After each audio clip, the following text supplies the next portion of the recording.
Nous sommes connectés en permanence. Nous échangeons des données avec le monde entier, 24 heures sur 24. Histoire, images, informations, faits alternatifs et vérités cachées. Quelles sources d'informations sont fiables? Qu'est-ce qui est vrai, qu'est-ce qui est fake et qui en décide? Qui a intérêt à colporter des mensonges et à attiser les peurs? Qui cherche à contrôler nos pensées? Qui dirige notre monde?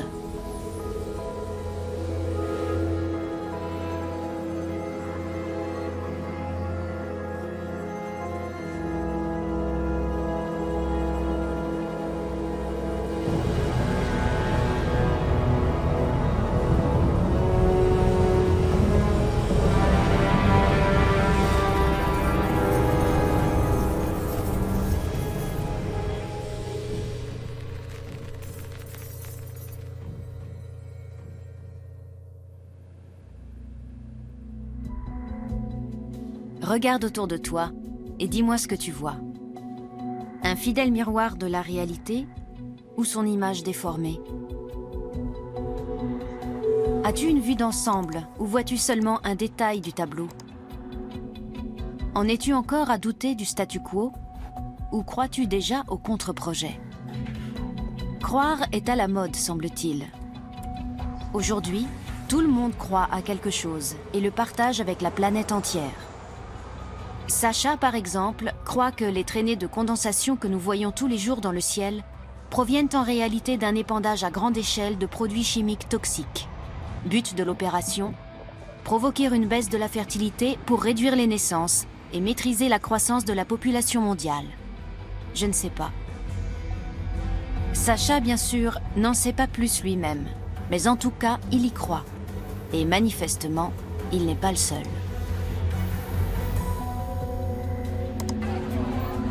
Yulia croit pour sa part que l'arrivée massive de réfugiés en Allemagne est due à un complot mondial. Elle pense que cette migration répond à un plan délibéré qui vise à croiser et métisser le peuple allemand avec des éléments étrangers pour le débarrasser de ses tendances agressives et militaristes.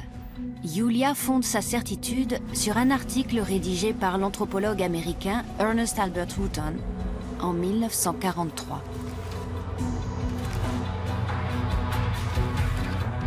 Carole, de son côté, est convaincue que l'attentat contre Charlie Hebdo du 7 janvier 2015 n'était en fait qu'une opération false flag, c'est-à-dire sous faux drapeau.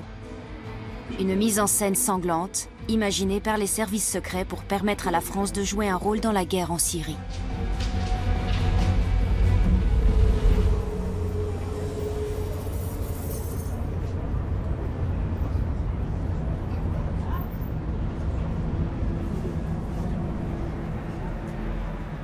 Donc on est le 7 janvier 2015 et comme tous les mercredis, la conférence de rédaction de l'hebdomadaire Charlie se tient au 10 de la rue Appert. Les frères Kouachi arrivent en voiture donc, par ici. Ils connaissent l'adresse de la rue Appert, lourdement armés. Ils sont cagoulés, voilà, complètement déterminés. Ils préparent manifestement cette affaire depuis de longs mois. Les dessinateurs qui sont tous réunis dans une très petite pièce qui fait peut-être 7 ou 8 mètres de long, pas plus, sont tous réunis, il faut les imaginer autour d'une petite table serrée. Bon, c'est leur réunion habituelle, on s'échange les plaisanteries qu'on peut imaginer dans un journal de dessinateurs. Il y a là Charb, donc Wolinski et Cabu qui sont en France des dessinateurs connus depuis les années 60-70. Donc vraiment tous les Français connaissent par cœur leurs traits, leur humour, etc. Le policier qui protège Charb sort son arme, puisqu'il a conscience qu'il se passe quelque chose. Mais c'est trop tard, les deux frères Kouachi rentrent dans la pièce, abattent le policier, demandent qui est Charb, et successivement abattent l'un après l'autre les dessinateurs. Et on les entend dire « on a vengé le prophète Mahomet ». Donc ça permettra aux policiers de savoir confirmer immédiatement qu'il s'agit bien d'un mobile lié aux caricatures de Mahomet, d'une attaque islamiste.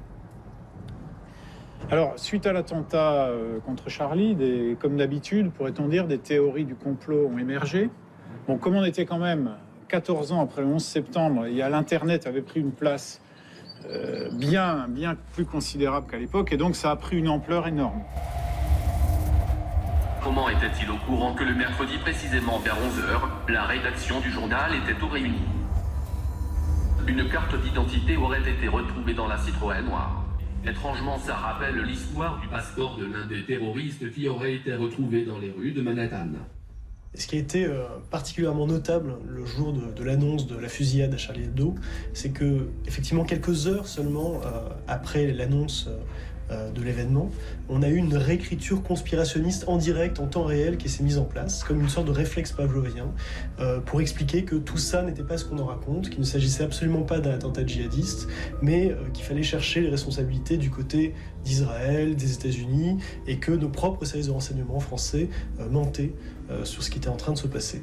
Alors, pour des mobiles différents, parce que François Hollande voulait remonter dans les sondages, c'est ce qu'on a pu entendre, pour faire passer des lois liberticides en France, pour mettre en place une dictature, en réalité, autoritaire en France, mais aussi pour précipiter le choc des civilisations et stigmatiser une partie des populations, les musulmans en l'occurrence. La tentation a été immédiate du gouvernement français de transformer cet événement, qui est en fait très complexe dans ses origines, dans sa nature, dans ses buts, en base de départ d'un renforcement de l'action militaire de la France contre ce qui est considéré comme le noyau dur, la base de départ des mouvements dits terroristes islamistes. Et là, c'est pas tant la complexité qui a été l'objet des réactions, et notamment des réactions gouvernementales, c'était beaucoup plus, au contraire, une simplification, c'est-à-dire la désignation d'un ennemi et l'idée que cet ennemi, nous devons le détruire. Et je dirais enfin que le défaut d'explication conduit mécaniquement vers le complotisme. Quand vous expliquez précisément à une personne ce qui se passe, les choses sont censées s'éclairer pour elle. Cette incapacité d'expliquer à l'opinion ce qui lui arrivait, le drame qu'elle vivait, les drames s'expliquent autant que les événements favorables et positifs. Expliquer un drame, c'est se donner la chance d'écarter les spectres du complot.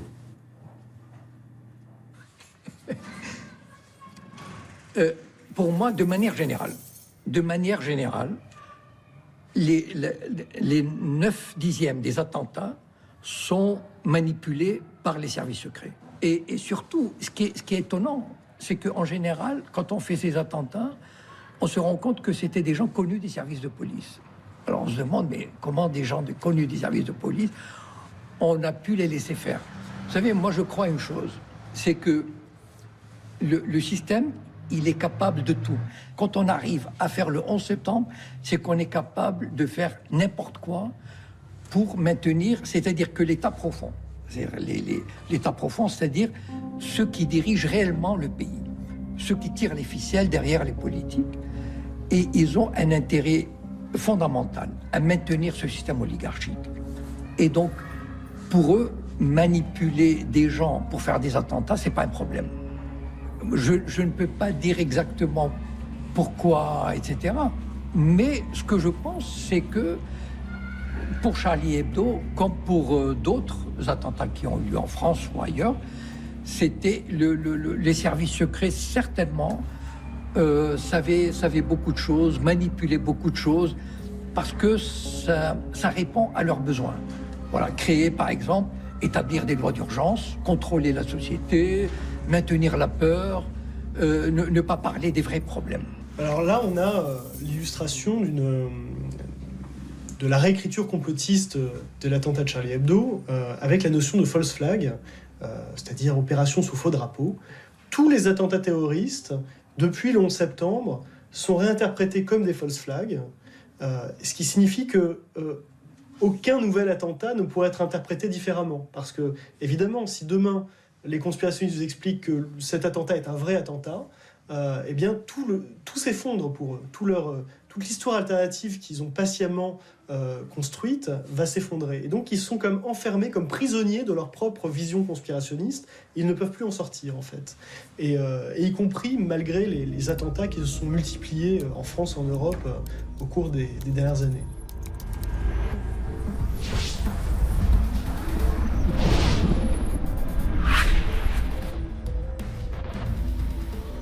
Ils ont été...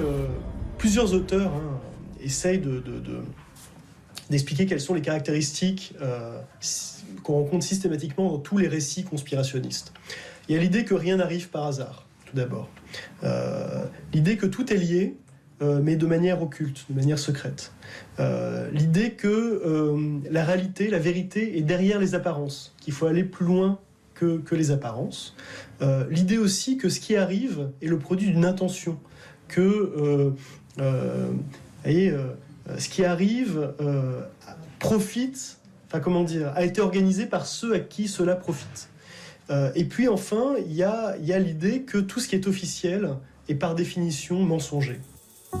La fin de l'humanité est imminente, nous annonce-t-on tous les matins. Forcément, puisque cet alarmisme ambiant profite à tout le monde. Aux maisons d'édition, aux politiques, aux lobbyistes et aux experts, toujours là pour expliquer comment le monde tourne. À noter que ce terrain est surtout investi par des hommes. On pensait que la notion de vérité se passait de qualificatif. Ce qui est vrai, il n'y a rien à ajouter. Et pourtant, le marché de la vérité ressentie est en pleine croissance. L'industrie du complot est une machine à exploiter les peurs. Elle spécule sur nos doutes et nos croyances. Théorie du complot et fake news vont de pair. Les unes et les autres sont fabriquées pour consolider nos préjugés et verser de l'huile sur le feu. Elles cherchent à transformer nos peurs ressenties en réalité vécue.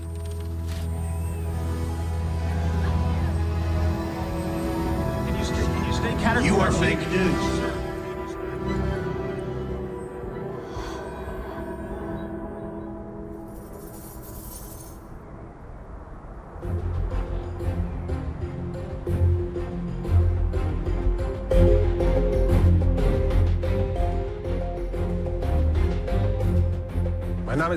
Je m'appelle Peter Bandermann.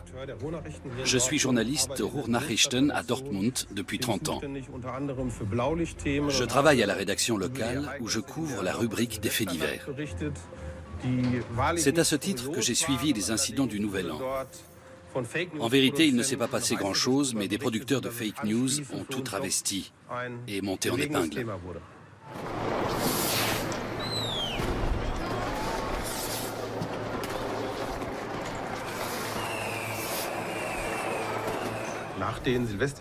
Après les incidents du Nouvel An 2016 à Cologne, toutes les grandes villes allemandes avaient mis en place d'importants dispositifs policiers pour empêcher les débordements. Donc, à la Saint-Sylvestre, je déambulais dans le centre de Dortmund pour couvrir les événements de la nuit.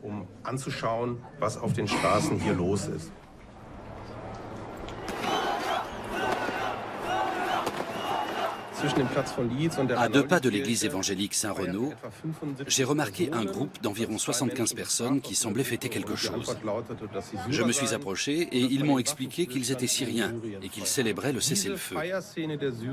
Cette scène de liesse a été détournée par des sites de fake news pour faire croire à une attaque de l'église Saint-Renaud, dont je peux vous assurer qu'elle n'a jamais eu lieu.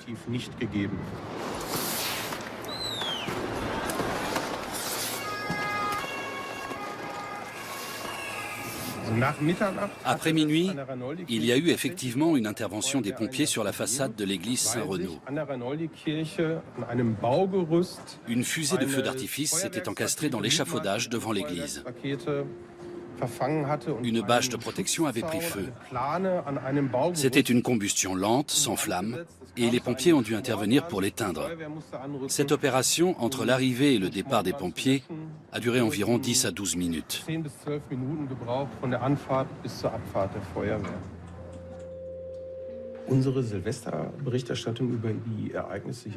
Par la suite, notre couverture de ces événements a été complètement détournée et dénaturée par un certain nombre de sites internet, dans l'unique but d'exciter tous ces énergumènes à l'affût du moindre incident, qui n'attendent qu'une chose, se conforter dans l'idée que l'Allemagne est gravement menacée par des immigrés venus délibérément pour la détruire.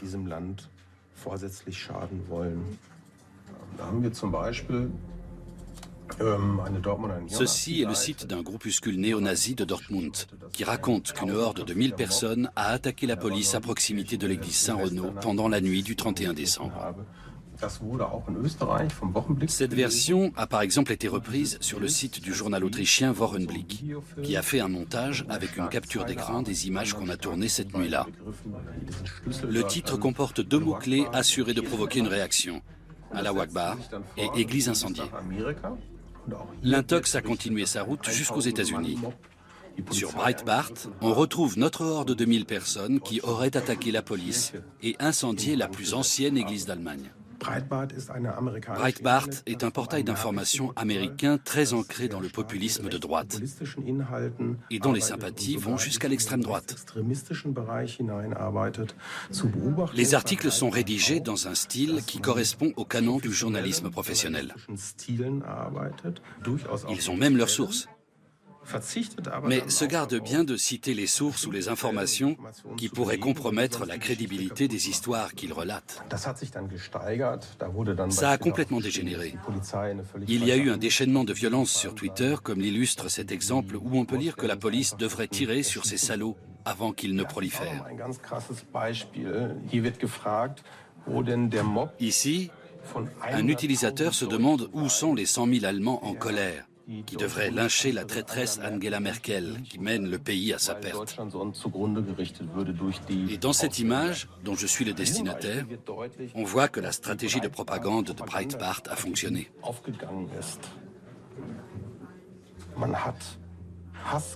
On a semé la haine pour récolter la violence. C'est une stratégie qui a déjà fonctionné une fois en Allemagne. En 1938, Adolf Hitler a expliqué qu'il fallait présenter certains événements choisis, survenus à l'étranger, de manière à ce que le peuple revendique de lui-même la violence. On y est.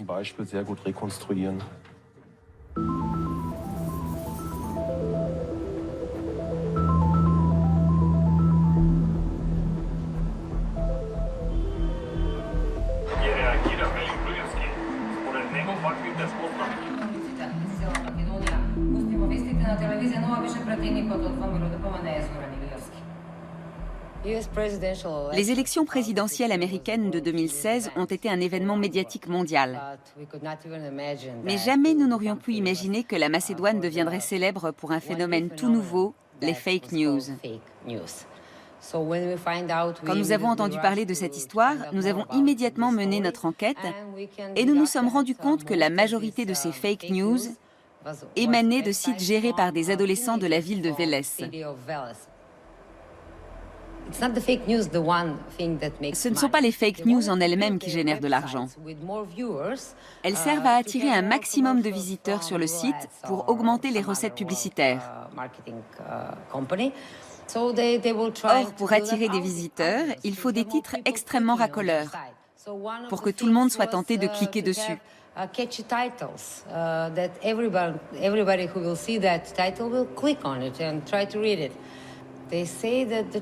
Il paraît que les soutiens de Trump ont encouragé la diffusion de ces fake news parce que ça les arrangeait. Dans l'ex-Yougoslavie, la ville s'appelait Tito Veles, en référence à Josip Broz Tito. Mais depuis la fameuse affaire des fake news, on la surnomme Trump Veles.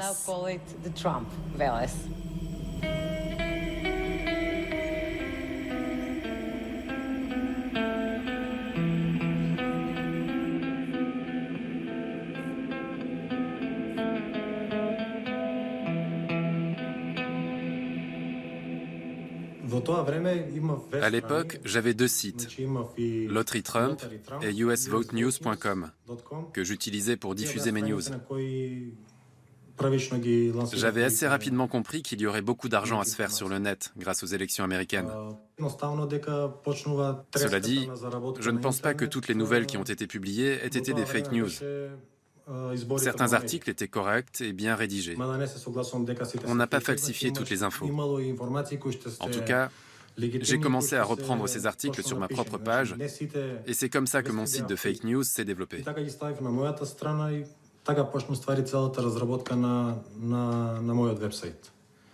Tout ce qu'il faut pour commencer, c'est un nom de domaine. Le nom va définir la thématique de mon site. Imaginons que je veuille faire un site d'information. Il suffit que je tape « news » sur n'importe quel générateur de nom de domaine, et ça me sort des millions de noms disponibles. Par exemple, GoDaddy m'indique que ce nom est disponible pour le prix d'environ 1 €.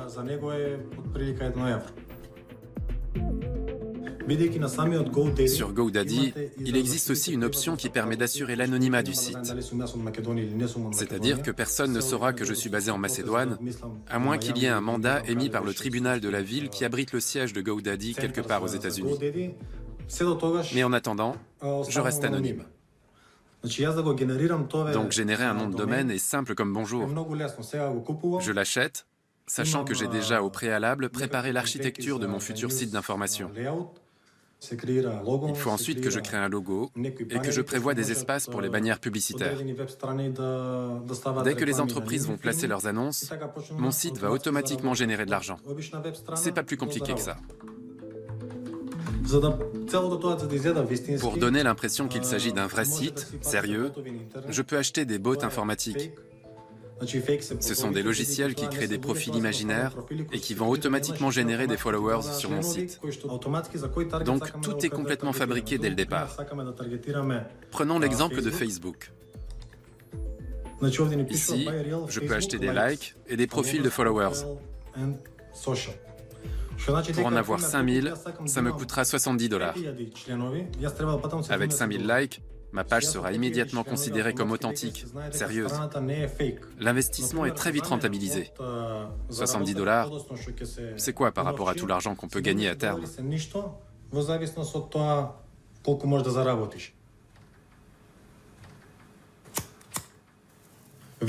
Tu peux être sûr que quelque chose est vrai quand c'est toi qui le fais. Tout le reste peut être manipulé d'une manière ou d'une autre. Les gens qui se sont fait avoir par les fake news n'ont pas d'opinion personnelle. Ils sont constamment influencés par quelqu'un. Le monde ne devrait pas fonctionner comme ça.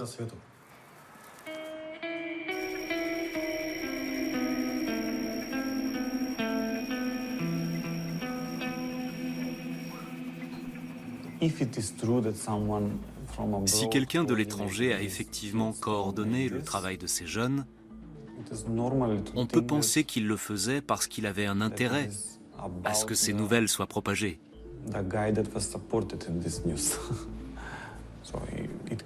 Il peut s'agir d'un membre de l'équipe de campagne de Trump, ou du moins de quelqu'un qui voulait le voir gagner. Les articles étaient rédigés dans un anglais de bonne qualité, avec des tournures qu'on retrouve dans les médias professionnels. Tout était fait pour donner l'aspect d'un site professionnel. Mais quand on voit les gens qui administrent ces sites, on a du mal à croire qu'ils écrivent leurs textes eux-mêmes.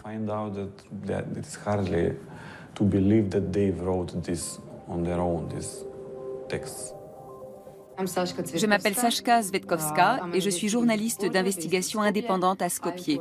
Je travaille pour le seul média d'information en ligne du pays, Nova TV. Et je fais partie du réseau d'enquête sur le crime organisé et la corruption. À ce jour, voilà ce que je pense de ce qui s'est passé.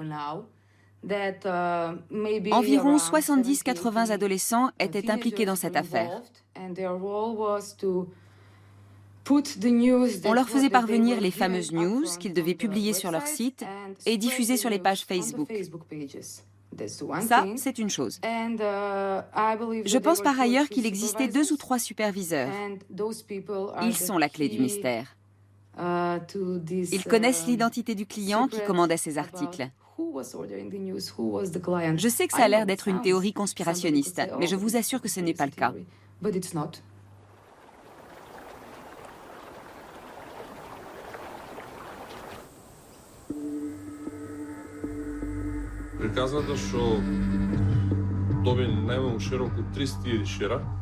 L'article qui a été le plus partagé, environ 300 000 fois, affirmait que Merkel avait prêté de l'argent à Trump pour qu'il puisse monter de nouvelles sociétés.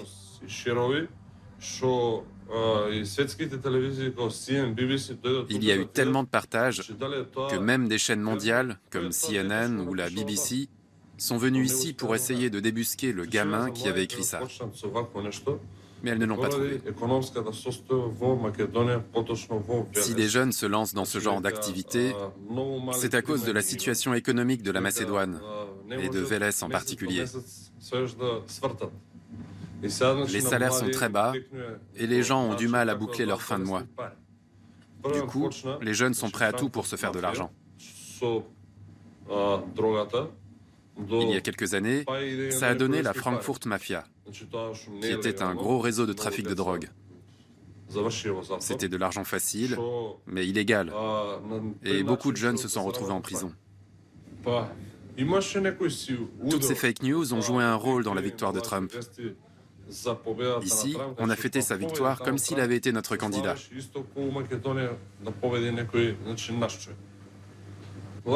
Les fake news ne vont pas disparaître de sitôt parce que les vraies nouvelles n'attireront jamais autant de clics.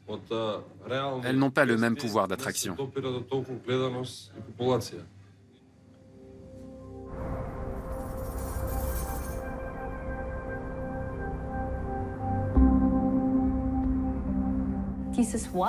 Le terme guerre de l'information vient de la mouvance conspirationniste, où on prétend depuis des années qu'une telle guerre existe, que la population mondiale est aveuglée et qu'une poignée de courageux essayent malgré tout de dévoiler la vérité. Ces gens dénoncent une guerre de l'information, mais en réalité, ils la pratiquent eux-mêmes. Ils appliquent une stratégie de la confusion.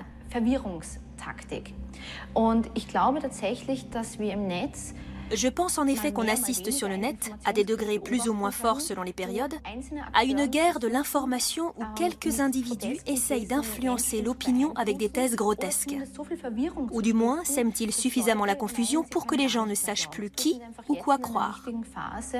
Nous sommes actuellement dans une phase cruciale parce que nous risquons d'oublier que les faits, ça existe. La recette de ces sites, c'est de faire croire que tout est une question de point de vue. Les autres prétendent cela, mais nous, on dit ceci. La vérité se situe peut-être quelque part entre les deux. Mais ce n'est pas comme ça que fonctionnent les faits. Ce qui caractérise un fait, c'est qu'on peut le démontrer. Si on ne peut pas le prouver, ce n'est plus un fait. C'est pour ça que les faits alternatifs n'existent pas. Ce sont des allégations sans preuve. Les fausses nouvelles sont rédigées de manière à susciter de l'indignation, de la colère. On ressent le besoin de les partager sur le champ. Si vous lisez quelque chose sur Facebook qui vous fait dire « c'est ce que j'ai toujours pensé » ou « c'est scandaleux, il faut que les gens soient au courant », vous devez vous interroger sur ce que vous lisez.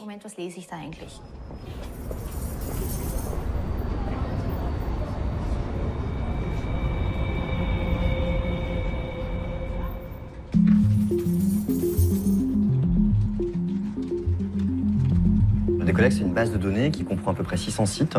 En français, en anglais, en allemand, en espagnol, c'est tout, je crois, pour l'instant, d'informations. Si on estime que c'est un site qui donne une information très orientée ou partielle, on a ajouté un petit message qui dit « Attention, méfiez-vous de ce site, recoupez les informations. Si vous lisez des informations dessus, c'est mieux de vérifier ailleurs si elles sont vraies. » Ensuite, on a donc un classement qui est en 2-3 catégories, on va dire. Une catégorie pour les sites parodiques, parce qu'on s'est aperçu qu'en fait, énormément de gens prenaient au premier degré des sites parodiques et croyaient sérieusement des sites qui sont normalement des canulars et qui sont juste là pour faire une blague. Il y a ensuite un niveau pour les sites qui sont vraiment dans la désinformation forte, c'est-à-dire les théories du complot, les extraterrestres, des choses comme ça. Et un niveau pour les sites qui sont dans la manipulation peut-être plus subtile ou moins systématique. Je pense par exemple aux sites pro-russes comme Russia Today ou Sputnik, qui vont parfois être fiables, diffuser des informations fiables et parfois diffuser des choses qui sont beaucoup plus discutables. Donc c'est effectivement une petite extension qui s'installe sur un navigateur.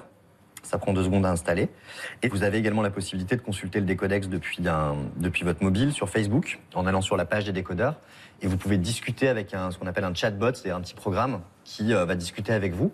C'est un outil dans une palette d'outils qu'on fournit pour vérifier les infos, mais je pense que la meilleure manière de ne pas se faire avoir, c'est d'arrêter de se comporter en consommateur passif face à l'information. Et c'est de faire, en tant que lecteur, un petit travail tout simple de vérifier une information avant de la partager. Nous, c'est ça qu'on veut pousser. Et Décodex, c'est un outil pour juste vous donner une indication sur ce que nous, le monde, on pense de tel ou tel site. Libre à vous de ne pas être d'accord avec nous et libre à vous de ne pas nous croire. Mais voilà, c'est un outil et ça n'a pas pour but de guérir les fake news, parce que je pense qu'on ne les guérira pas. Et je pense par contre qu'on va rentrer dans un monde où elles seront toujours là, où il y aura toujours des rumeurs et des choses comme ça, et de plus en plus. Et la seule solution pour s'en sortir, c'est d'apprendre à s'informer et d'éduquer à la formation. Susan Sontag a écrit quelque part « L'appareil photo atomise la réalité, permet de la manipuler et l'opacifie. Le cadrage détermine le récit. Je suis la photographe. Je décide ce qu'il y aura dans mon histoire et ce qui sera passé sous silence. » N'est-ce pas un peu la même chose avec les théories du complot?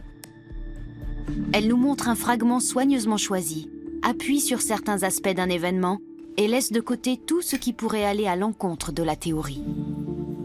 Et pourtant, je ne cesse d'y penser.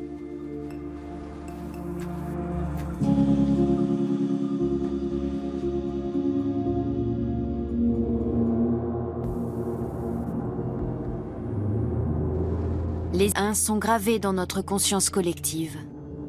Des icônes modernes qui racontent une histoire que chacun connaît, mais que presque personne ne croit. Tom a posté cette vidéo. Le jour où les tours jumelles se sont écroulées, il avait à peine 2 ans. Il pense que l'attentat a été mis en scène par le gouvernement américain pour convaincre la population de la nécessité de la guerre contre le terrorisme. Cette guerre aurait été déclenchée pour mettre la main sur les réserves pétrolières du Proche-Orient. Elle aurait aussi servi à légitimer les nouvelles lois antiterroristes qui ont fortement restreint les droits des citoyens américains.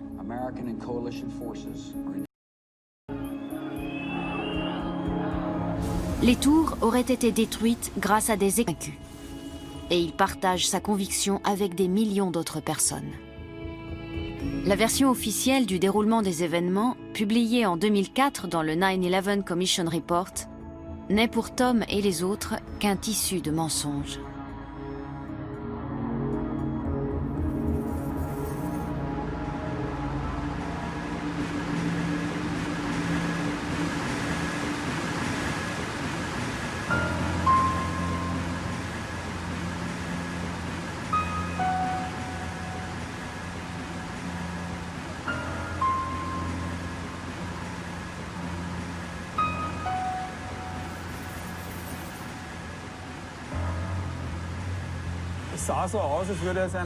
C'était une journée tranquille qui s'annonçait, jusqu'à ce qu'on entende ce bruit étrange. Un fracas incroyablement strident, puis un impact très sourd. Complètement incrédule, on a fixé par la fenêtre cette tour d'où s'échappait une fumée noire comme la nuit.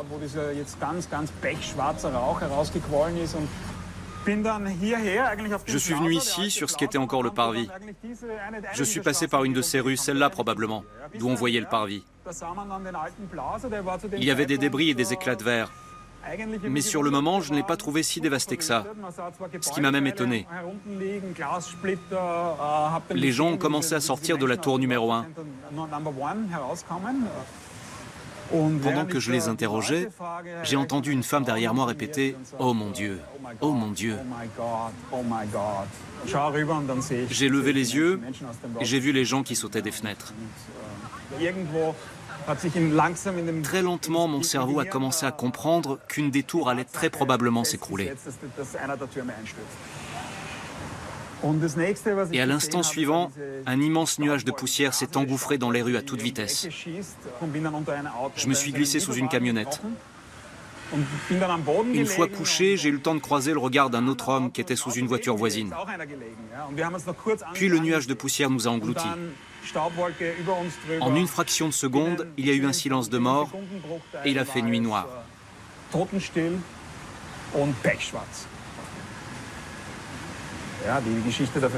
Selon les conspirationnistes, le gouvernement américain aurait tout orchestré pour mener sa guerre au Proche-Orient. D'entendre dire que c'était le gouvernement qui avait fait sauter les tours, j'ai trouvé ça insultant. Pour toutes les victimes, pour la ville de New York et sa réaction exemplaire, ça m'a profondément meurtri.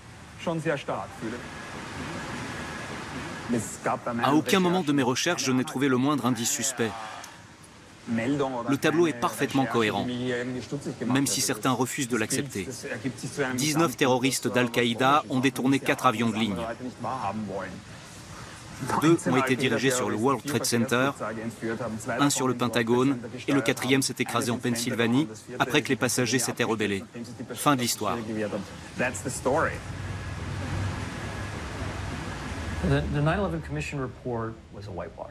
Le rapport de la commission d'enquête sur le 11 septembre est une opération de blanchiment d'informations. Immédiatement après l'attentat, j'étais sous le choc, comme la plupart des gens. Très vite après, j'ai voulu comprendre. Le choc s'est transformé en inquiétude, puis en colère. Le gouvernement américain semblait dissimuler des choses et se montrer réticent à mener une enquête exhaustive sur les événements. Le rapport de la commission d'enquête sur le 11 septembre n'a fait que reprendre à son compte et imprimer les conclusions du gouvernement. Sur Internet, beaucoup de gens ont commencé à se poser des questions. J'ai donc décidé de faire mon travail de citoyen en lançant ma propre enquête. Un des premiers points à avoir été soulevé et très débattu concernait le rôle du NORAD, le commandement de la défense aérospatiale. Alors que le gouvernement avait reçu toute une série de mises en garde qui pointaient le risque imminent d'une attaque, le NORAD a réagi de manière scandaleusement lente et inadaptée. C'est très grave, parce que c'est un fait avéré que différentes agences de renseignement américaines ont été prévenues, et ce à plusieurs reprises. Nous avons créé une association et un site Internet, La Vérité sur le 11 septembre, pour centraliser toutes les interrogations et rassembler des éléments qui permettraient de rouvrir l'enquête. Dès qu'on émet des doutes, qu'on met en cause le rapport officiel, qu'on s'intéresse à des indices qui suggèrent qu'il y a eu un crime, on est taxé de conspirationnisme.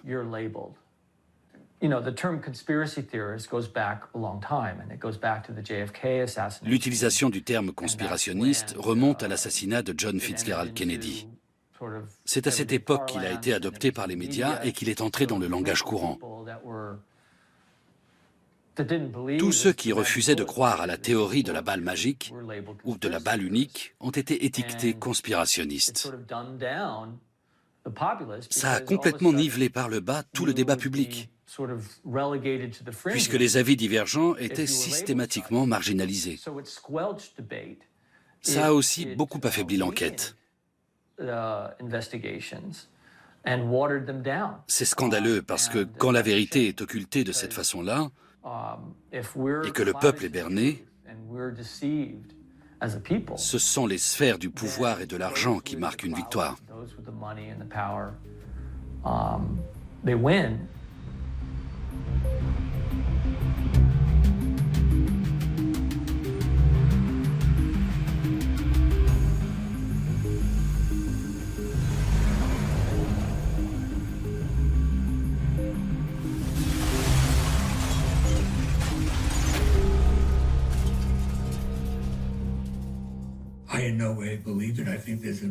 Je ne crois en aucun cas à toutes ces théories.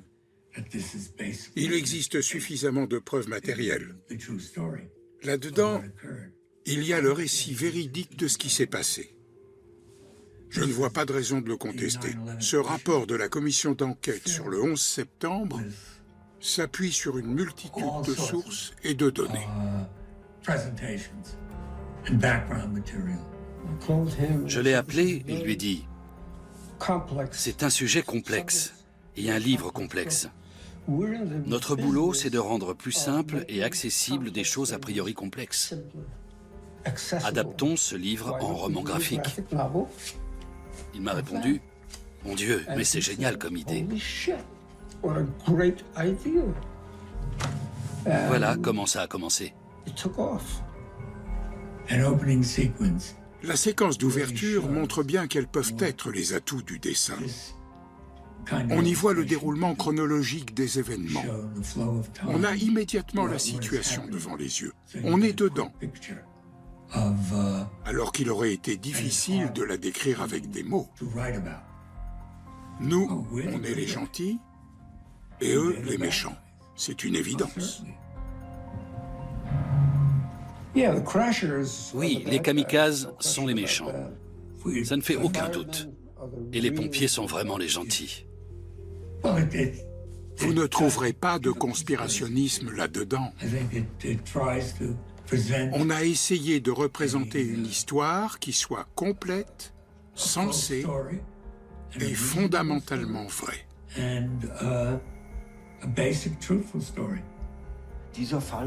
Cette enquête doit être rouverte parce que la version officielle, qui figure dans le rapport de la commission d'enquête, est premièrement lacunaire et deuxièmement, en l'état actuel, fausse. Lisez-le attentivement. Vous allez tomber sur un chapitre qui vous explique que Ben Laden et les 19 terroristes ont bien fait tout ce qu'on leur reproche. Puis, regardez sur quelles sources se fonde le chapitre et vous constaterez qu'il repose sur les témoignages de Khaled Sheikh Mohammed. Nous savons que Khaled Sheikh Mohammed a été soumis 182 fois au waterboarding, une méthode de torture qui consiste à simuler la noyade.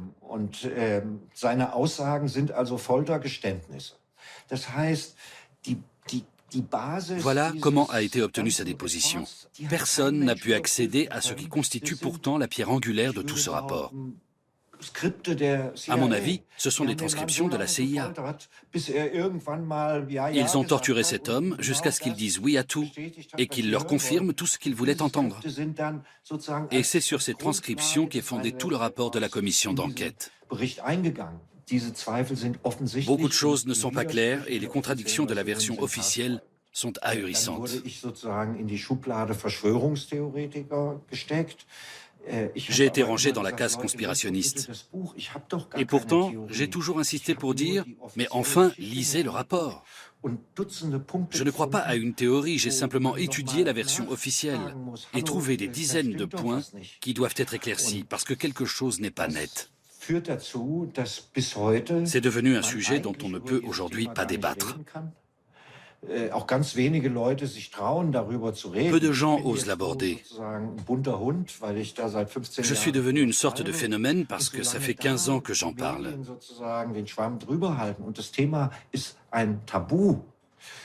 Tant que ça restera tabou et que les médias préféreront passer le sujet sous silence, rien ne bougera.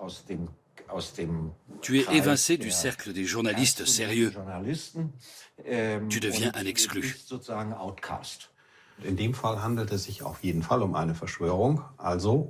Le 11 septembre est évidemment un complot, dans le sens où des personnes se sont associées pour commettre un crime. Il n'y a pas de doute là-dessus. Là où ça s'est compliqué, c'est que beaucoup de gens se sont mis à se poser des questions. Est-ce que ces hommes étaient réellement capables de faire ce qu'ils ont fait? Qui aurait pu être derrière ça? Qui aurait pu faire croire à un attentat par des terroristes islamistes? Et les regards, surtout ceux de la gauche européenne, se sont tournés vers les États-Unis. À partir de là, s'est développé tout un tas de théories particulièrement complexes et en partie très absconses. La version officielle est finalement une version à minima. Elle avance qu'il s'agissait d'un nombre très réduit de conjurés qui ont mis en œuvre leur plan avec des moyens extrêmement simples. Or, il faut avoir à l'esprit qu'un complot a d'autant plus de chances d'aboutir qu'il est simple, que sa préparation est courte et qu'il implique un nombre réduit de conspirateurs. Plus il est long à préparer, plus il compte d'initiés, plus il devient difficile de le garder secret. Vu sous cet angle, je dois admettre que la version officielle semble la plus plausible.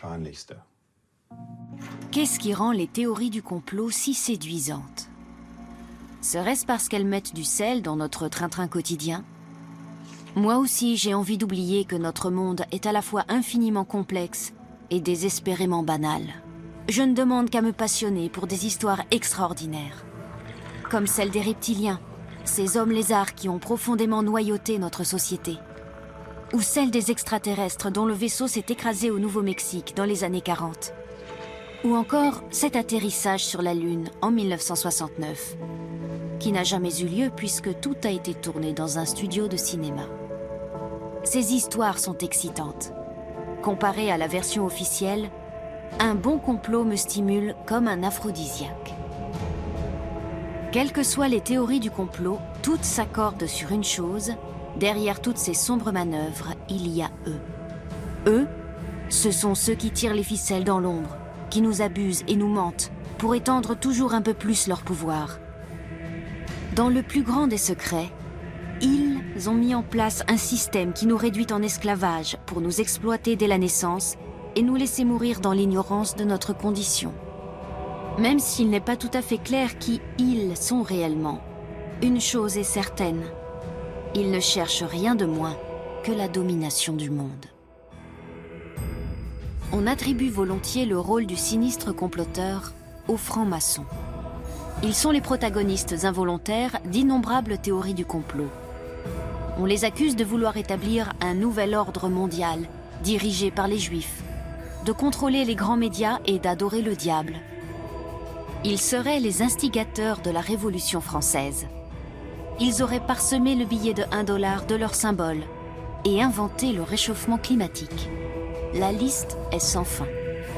Mais que se trame-t-il vraiment dans les loges maçonniques? Un ordre dont l'adresse figure dans l'annuaire téléphonique est-il si secret que ça?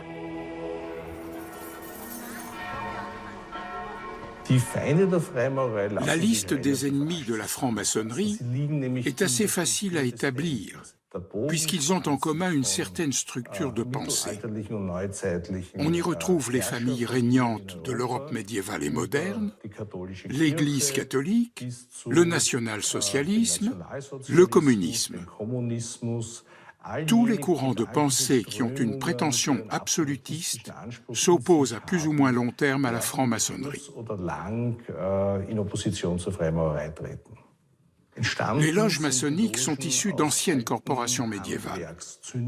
Les tailleurs de pierre et les architectes, tout particulièrement, étaient les détenteurs d'un savoir secret et prestigieux qu'il ne fallait pas dévoiler aux non-initiés.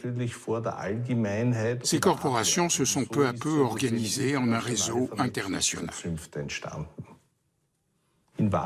En réalité, il n'y a que deux éléments qui soient secrets dans la franc-maçonnerie moderne: les listes des membres vivants et le contenu des discussions.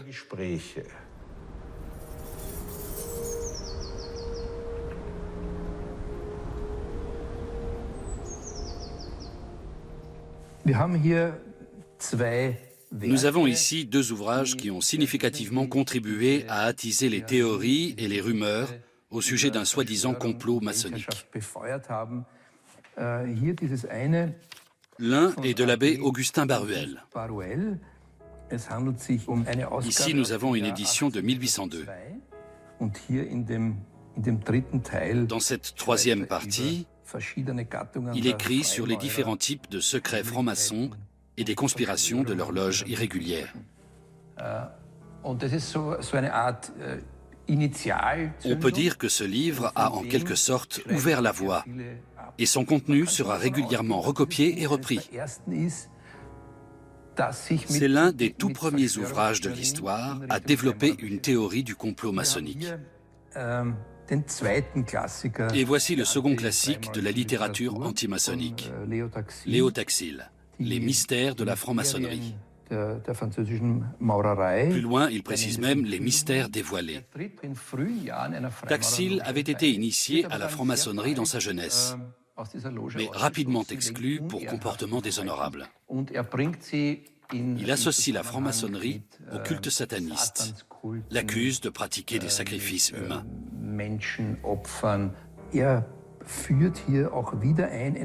Il réintroduit aussi la figure de Baphomet, une idole démoniaque légendaire que les maçons adoreraient au cours de leurs réunions. «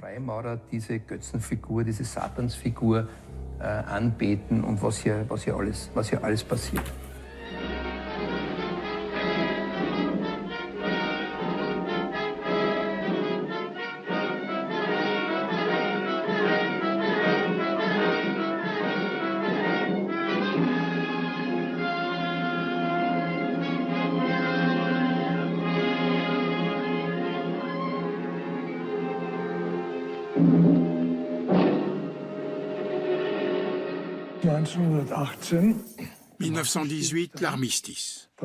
L'Empire allemand est démembré. Le haut commandement de l'armée a fait diffuser la doctrine suivante. La guerre n'a pas été perdue sur le front. Ce ne sont pas les armées ennemies qui nous ont vaincus. On nous a volé la victoire. On a rapidement désigné un conglomérat de 3 entités responsables de la défaite qui avaient en commun un certain internationalisme.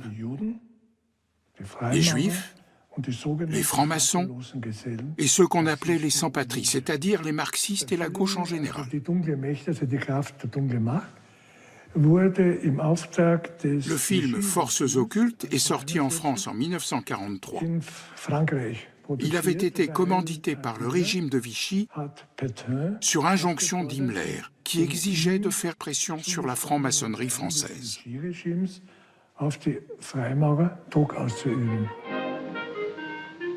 Frères, l'aviation allemande n'a pas d'appareil.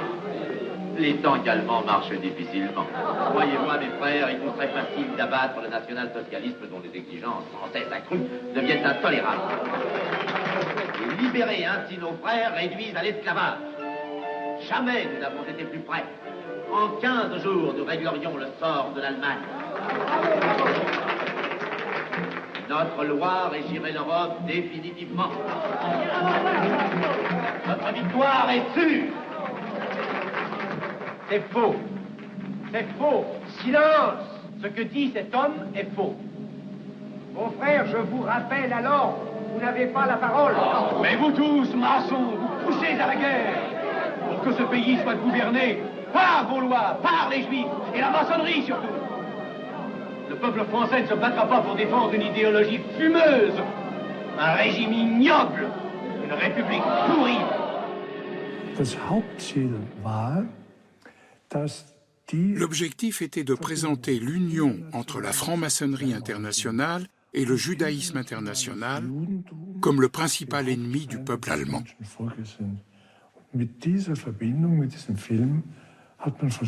Le film est une tentative d'illustrer le soi-disant encerclement du peuple allemand par ces 2 forces cosmopolites.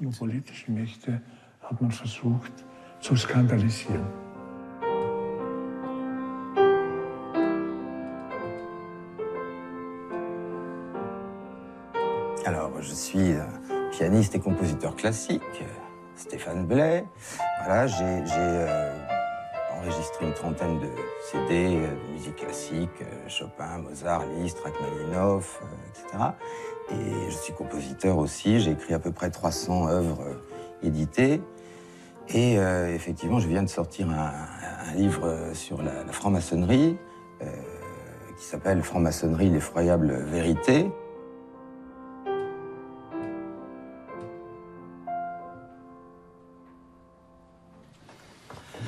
Alors ça, c'est un extrait du second mouvement d'une sonate de Mozart, d'une sonate pour piano, qui est très proche d'un thème qu'il a utilisé dans son Don Giovanni, qui est donc son testament maçonnique. Déjà, quand on parle de franc-maçonnerie, il faut savoir qu'il y a différents rites. Moi, j'étais au rite écossais, ancien et accepté. Et c'est très différent. Bon, c'est un rite en 33 degrés.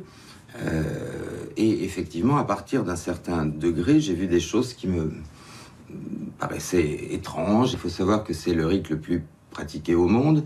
À chaque fois que vous allez trouver un scandale dans la franc-maçonnerie, ce sera toujours au rite écossais ancien et accepté. Les présidents américains qui étaient francs-maçons sont au rite écossais ancien et accepté. Les hommes politiques que ce soit aux États-Unis, en France ou ailleurs, sont au rite écossais ancien et accepté, il y a bien une raison.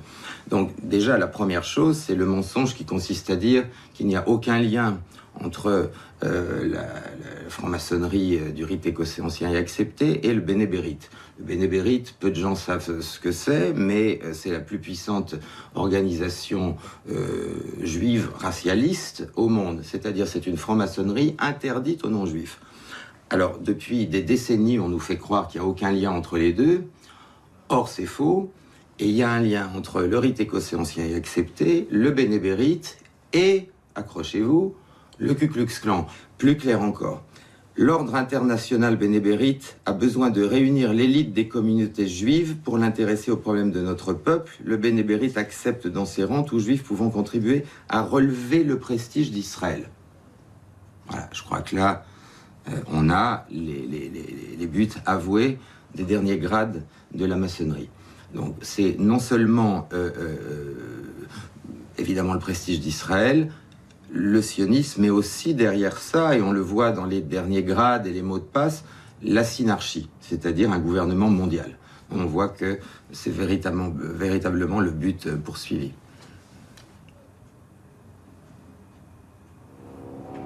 Donc, autre figure de cette complosphère, on a quelqu'un comme Stephen Blay qui publie son livre sur la franc-maçonnerie, son livre complotiste sur la franc-maçonnerie chez Contre-Culture, qui est la maison d'édition créée et fondée par Alain Soral.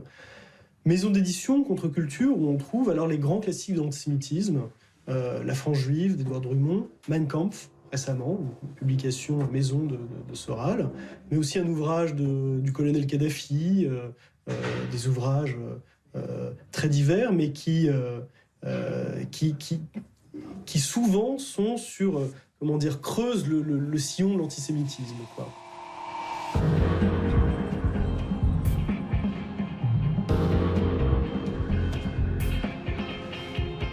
Imagine que ton jour est arrivé. C'est l'heure de vérité. Tu as toutes les cartes en main, les autres demandent à voir ton jeu. Mais le nombre d'images est infini, le nombre d'histoires aussi, et l'espace est limité. Il va falloir te décider. Il va falloir que je me décide. Quelle vérité choisir? Qu'est-ce que je mets en avant? Qu'est-ce que je laisse de côté? Quelle image occupera le dernier espace libre du mur? Jamais il n'aura été aussi facile d'échafauder sa propre version de la vérité et de la rendre accessible à un large public. Nous avons besoin de stratégies qui nous aident à faire le tri entre les points de vue raisonnables et les autres. Comment faire la part entre un scepticisme de bonne aloi et une certitude conspirationniste imprégnée d'idéologie? Comment identifier de manière fiable les fake news? Qui ou quoi peut nous protéger du venin qui attise les peurs? Après 50 ans de combat avec son ennemi cubain, le blocus américain est sur le point de se terminer. Mais cette image dissimule des années de mensonges d'État, une omerta totale sur les vraies raisons du blocus. La CIA a inventé le sida pour en faire une arme bactériologique. Les Cubains ont découvert le vaccin contre le sida. Et les multinationales américaines entendent bien se l'approprier.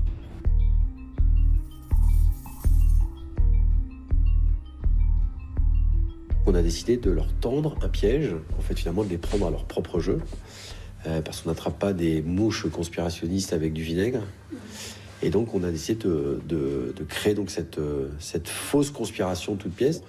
On savait que pour que cette théorie du complot rencontre son public, parce qu'il s'agit bien de public et de son audience, il fallait y appliquer des recettes qui séduisent les complotistes. Il y avait une chose importante, c'était systématiquement, et c'est le principe général des thèses conspirationnistes, d'utiliser un peu de vrai, beaucoup de faux, et de s'appuyer sur de l'actualité. Et systématiquement, des images d'archives ou des documents qu'on fait passer rapidement. On n'a pas le temps de les lire, on n'a pas le temps de les vérifier, mais ça fait sérieux, ça fait documenter. Et... Cette idée de voir quels étaient les relais et la vitesse à laquelle le contenu pouvait se propager, c'était très intéressant parce que ça s'est propagé quand même très vite. Mais d'abord dans cette sphère-là. Mais on a vu que c'était relayé tout de suite. Et encore une fois, sans une seule remise en cause. Rien. Il n'y a pas une question, il n'y a pas... Au pire, c'était des messages d'encouragement. Bravo pour avoir sorti ça, dingue ce travail, bravo, etc. Notre démonstration était faite. En 3 semaines, il y avait plus de 10 000 vues, en partant, encore une fois, d'un profil inconnu. L'opération Mangouste, la partie opérationnelle du Cuban Project, est lancée. Avec sa nouvelle arme biologique, l'Amérique veut gagner sa guerre idéologique. Lors de raids clandestins sur l'île, la CIA inocule le virus à des Cubains profitant de leur sommeil. Le programme spécial virus est en marche, des millions d'innocents en paieront le prix. Mais pour les USA, pas question que le sida ne quitte Cuba. Voilà la vraie raison du blocus. Pourtant, le virus va s'échapper. Et donc, comme on est dans un univers du digital où tous ceux qui n'avaient pas la parole, et les conspirationnistes en font partie, ont conquis ce terrain depuis 15 ans, ils ont quelque part pris un temps d'avance par rapport à la machine. C'est-à-dire qu'ils comprennent mieux la machine, ils ont mieux intégré les logiques de référencement, les logiques de publicité en ligne, et aussi tout ce réseau qu'ils ont construit entre eux de tous ces sites qui vont pas forcément partager la même idée, mais qui vont partager la même idée globale, qu'on nous ment, qu'il y a quelque chose de caché et qu'il y a une puissance qui tire les ficelles dans les coulisses. Si vous commencez à aller via Google consulter une vidéo conspirationniste, l'algorithme va vous faire remonter dans la petite colonne de droite très rapidement des vidéos conspirationnistes et que vous allez tenter de regarder puisque c'est en lien avec ce que vous avez regardé. Et petit à petit, vous allez vous enfoncer dans les méandres de la conspiration. S'armer contre la manipulation, la première chose et qui est fondamentale, c'est de commencer très très tôt dans les écoles, j'allais dire même dans les écoles primaires, à éduquer les enfants à l'image, à la vidéo et leur expliquer comment on fabrique une vidéo, comment on regarde une vidéo, comment on s'interroge sur une vidéo, qui l'a faite, quelles sont les sources, etc. Bien avant les histoires de fake news et de théories du complot, on travaillait déjà avec les jeunes, surtout à l'école, dans le cadre de ce qu'on appelle l'éducation à l'image. Ça a toujours été un objectif pédagogique, même si son urgence se fait peut-être plus sentir actuellement. Je travaille avec les écoles autrichiennes depuis 1993 et aussi avec des adolescents dits difficiles. Il existe une théorie du complot récente qui est particulièrement répandue parmi les garçons et les filles issus de familles musulmanes. L'État islamique serait une invention des sionistes et des États-Unis. Bien, imaginons que je sois un adolescent de 14-15 ans, musulman. Je vois toutes ces images atroces, et après chaque attentat, j'entends ce que disent les gens dans la rue sur l'islam. Je voudrais me distancier des atrocités commises au nom de ma religion, mais comment faire ? Il me manque les connaissances théoriques pour pouvoir argumenter. Je n'ai pas de formation théologique. Je ne connais pas le Coran. Je ne peux pas expliquer en quoi l'État islamique est en contradiction avec les enseignements de l'islam. Et c'est normal. On ne peut pas exiger ces connaissances d'un jeune de 14-15 ans. Du coup, qu'est-ce que je fais ? Je me tourne vers la théorie du complot. Je prends ça comme point de départ pour construire mon argumentaire. J'essaie de leur montrer que l'État islamique existe bel et bien, et j'explique pourquoi il est dans son intérêt d'attiser l'animosité à l'égard des musulmans en Europe. Et plus l'animosité à l'égard des musulmans augmente, plus le degré de motivation pour partir au djihad augmente, surtout parmi les jeunes. C'est grâce à ça que l'État islamique peut aller à la pêche aux recrues. Son attrait et son succès reposent pour une part essentielle sur la force du sentiment anti-musulman.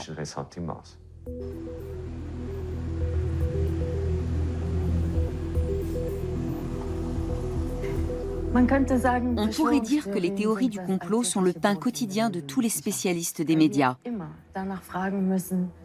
Parce que nous devons toujours nous demander sur quel plan se situe ce qui est énoncé. Qu'est-ce qu'il y a derrière? Quel est le contexte technologique? Qui a inventé l'énoncé? Il faut remonter toutes les pistes en ayant toujours à l'esprit le fait qu'il y a une part de la communication que nous ne percevons pas.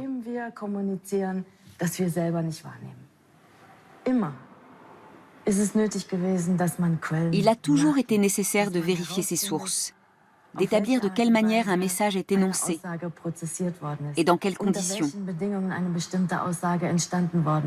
Il faut analyser sa stratégie de diffusion, ses canaux de diffusion.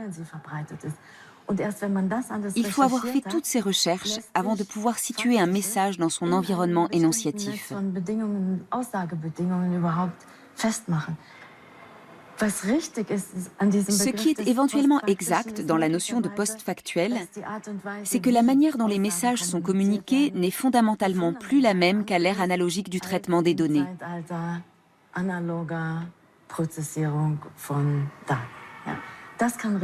Mais plutôt que d'appeler ça du post-factuel, il me paraît plus pertinent de se demander quels algorithmes rendent la diffusion de ce fait possible.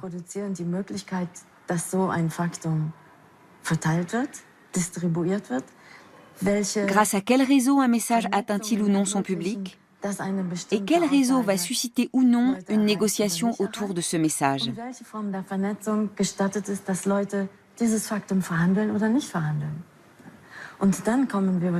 Cela me semble être une approche beaucoup plus intéressante pour appréhender la réalité dans toute sa complexité. Et la réalité a toujours été complexe. Se contenter d'écarter le post-factuel sans débat, d'en refuser la négociation a priori, révèle une vision très hégémonique de ce qu'est ou doit être la réalité.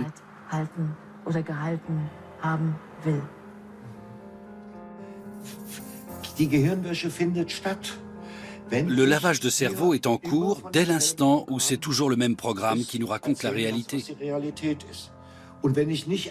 À partir du moment où je ne vais plus chercher d'autres éclairages, d'autres perspectives, là oui, on peut parler de lavage de cerveau. Pour libérer ma pensée, je dois avoir à disposition des points de vue divergents et m'en nourrir. Chacun d'entre nous a une opinion et se fait son image. Mais cette image, il faut la compléter. En latin, on dit « audiatur et altera pars », entendre l'autre côté, comme au tribunal. En ce qui me concerne, c'est ce que je fais. Quand CNN parle d'armes chimiques, je vais voir ce qu'en disent les Russes. Et les Russes disent autre chose. À moi de m'y retrouver, ce qui est loin d'être facile. Il est évidemment plus simple d'ingurgiter du pré-mâché, plutôt que de réfléchir par soi-même. Mais quand on travaille avec les médias, on n'a pas d'autre choix que de réfléchir par soi-même. Et il est important d'éduquer nos jeunes, nos enfants. Il faut leur dire, par principe, ne croyez à rien. Étudiez les différents aspects d'un sujet qui vous intéresse. Et après seulement, faites-vous votre opinion. En attendant, soyez prudents. C'est armé de ce scepticisme qu'il faut aborder tout ce que les médias produisent. C'est pareil pour ce film que vous tournez à l'instant. Il ne faut pas le croire plus que les autres. Jamais nous ne pourrons tout savoir. Il y aura toujours des mystères qui nous resteront fermés, des récits dont nous ne pouvons pas vérifier le degré de véracité. Quand nous entrons dans ces zones grises, c'est la manière dont nous interagissons qui devient décisive. Ce que nous disons et comment nous nous écoutons l'un l'autre. Peut-être parviendrons-nous ensemble à nous débarrasser de la peur de l'inconnu. Beaucoup de choses sont vraies et beaucoup de choses sont inventées. En revanche, ce à quoi nous croyons est toujours une question de perspective.